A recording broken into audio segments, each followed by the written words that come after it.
Munnetra Kazhagam OPS தாத்தா ஆரம்பிச்ச கட்சி அந்த கட்சி, இல்லாட்டி உங்க தாத்தா இபிஎஸ் ஆரம்பிச்ச கட்சியா வழி வழியா வர்றதுக்கு?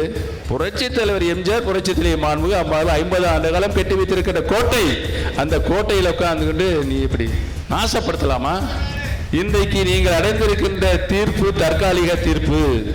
தலைவர் அடிக்கடி சொல்வார், மக்கள் தீர்ப்பு மகேசன் தீர்ப்பு. அது கூடிய விரைவில் வரும். வருகின்ற பொழுது பழனிசாமி அவர்களை நீங்களே முன்வந்து பொதுச் செயலாளர் பிரதேசத்தை மீண்டும் தொண்டர்களுக்கு தந்தால் தப்பித்துக் கொள்வீர்கள். இல்லை என்று சொன்னால் உங்களை தமிழகத்திலிருந்து தொண்டர்கள் அரசியல் களத்திலிருந்து விரட்டி அடிப்பார்கள் என்பதுதான் நடக்கப் போகிற சரித்திரம். அதுதான் நடக்க போது. தொண்டர்களுக்கு தந்த உரிமையை யார் பறித்தாலும் சரி விடுவீங்களா நீங்க? அதுதான்